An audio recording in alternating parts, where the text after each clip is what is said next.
Hello everyone, welcome to my YouTube channel. तो आज हम लोग बात करने वाले हैं सीए एंड सीएस के बारे में। ये one of the common question है जो कि स्टूडेंट्स के माइंड में आता है जैसे वो अपना 12th कंप्लीट कर लेते हैं या फिर इवन ग्रेजुएशन के बाद भी। तो वो बहुत कंफ्यूज रहते हैं वो सीए करे या सीएस। तो आज हम थ्रू आउट दिस वीडियो वही डिस्कस करने वाले हैं। तो दोनों ही प्रोफेशन प्रेस्टिजियस प्रोफेशनल कोर्सेज हैं इंडिया में। दोनों से ही आपको हाई पेइंग करियर मिलने वाला है।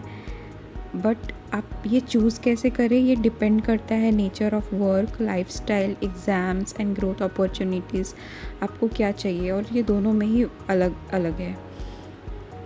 हम इस वीडियो में उनमें क्या डिफरेंसेस हैं, क्या सिमिलैरिटीज़ हैं, क्या सैलरी एक्सपेक्टेशंस हैं, career paths and most importantly how you can decide what's best for you, ये सब डिस्कस करेंगे।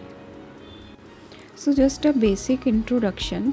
सीए का फुल फॉर्म है chartered accountant and it's regulated by ICAI, institute of chartered accountants of India, and it focuses on finance, auditing, taxation and accounting, and it's the backbone of financial reporting and compliance. वैसे CS का full form है company secretary. It's regulated by ICSI, institute of company secretaries of India, and it focuses on corporate laws, legal, compliance, governance and company management, and it acts as a legal advisor to directors and board. अब हम बात करेंगे दोनों के course structure के बारे में and exams के बारे में।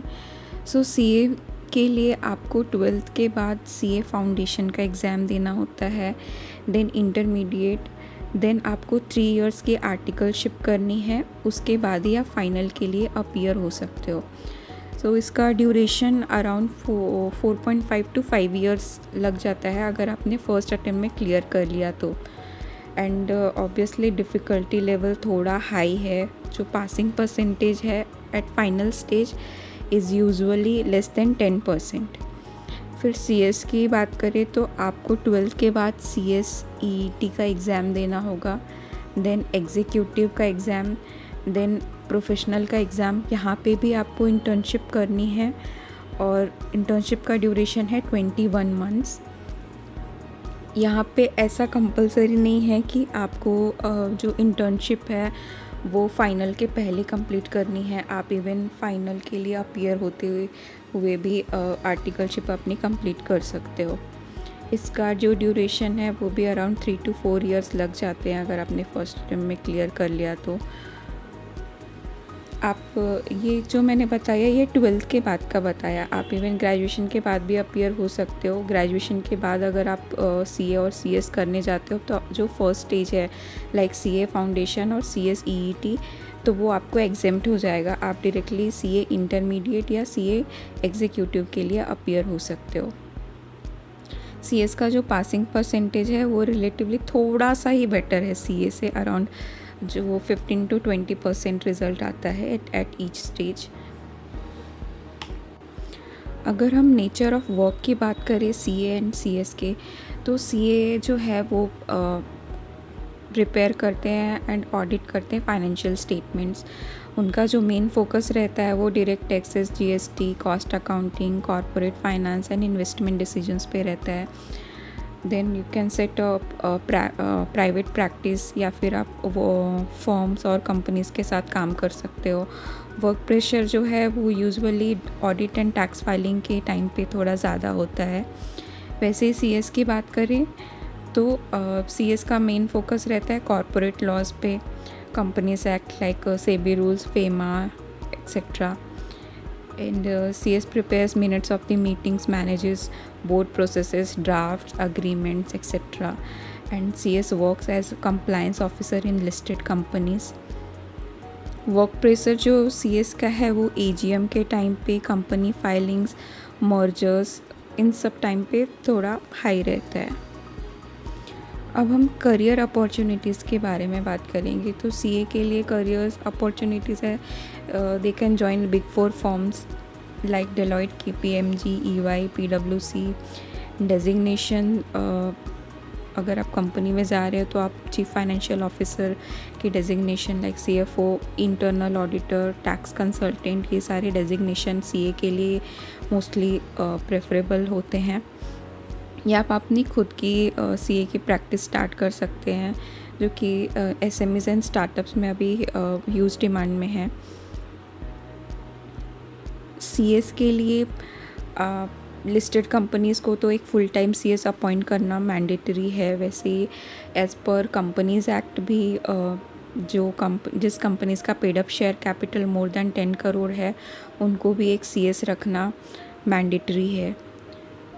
एज अ CS आप legal adviser, compliance officer, company law consultant, ये सारे डेजिग्नेशन होल्ड कर सकते हो।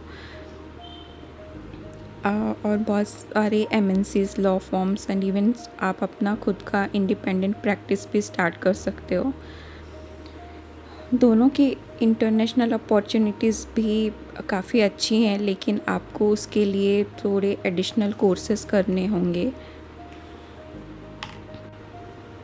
अगर हम सैलरी एंड ग्रोथ के बारे में बात करें तो CA फ्रेशर की जो सैलरी रहती है वो 7 to 10 लाख पर एनम होती है। बिग 4 में ये आप 12 to 15 लाख तक एक्सपेक्ट कर सकते हो। वैसे CS की सैलरी 4 to 7 लाख कंपैरेटिवली थोड़ी CA से कम है।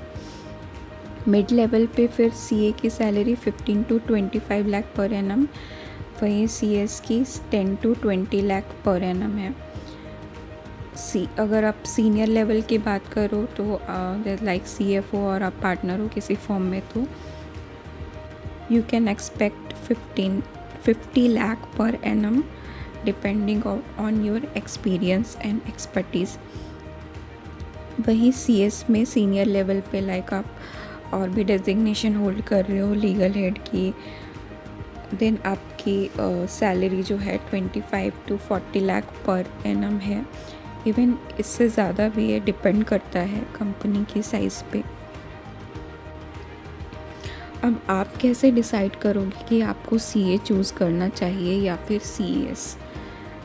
अगर आपको नंबर्स पसंद है, अकाउंटिंग एंड फाइनेंशियल एनालिसिस, आप लॉन्ग स्टडी आवर्स हैंडल कर सकते हो, टफ एग्ज़ाम्स, तो आपको CA चूज़ करना चाहिए। वहीं अगर आपको लॉ पसंद है, कॉर्पोरेट गवर्नेंस में इंटरेस्ट है, कंप्लायंस एंड लीगल फ्रेमवर्क्स में, तो आप CS चूज़ कर सकते हो। इसमें आपको एडवाइजरी रोल्स भी मिलेंगे इन बोर्ड रूम्स में। तो ये आपको किसी से पूछना नहीं है कि आप CA करें या फिर CS, ये आपको खुद ही सेल्फ एनालाइज करना है कि what do you enjoy more, finance and numbers और लॉ एंड गवर्नेंस। फिर do you see yourself as a CFO, finance consultant और अ लीगल और कंप्लायंस एक्सपर्ट। कुछ स्टूडेंट्स जो है वो even both CA plus CS करते हैं, लेकिन उसके लिए आपको बहुत एक्सट्रीम डेडिकेशन चाहिए। Both CA and CS are powerful careers, but the right one depends on your interest, strength and vision. So remember, success is not about which is easier or tougher, but where you can give your 100%. So what do you think fits you better, CA or CS? Let me know in the comments, and don't forget to like this video and subscribe for more career insights. Thanks for watching.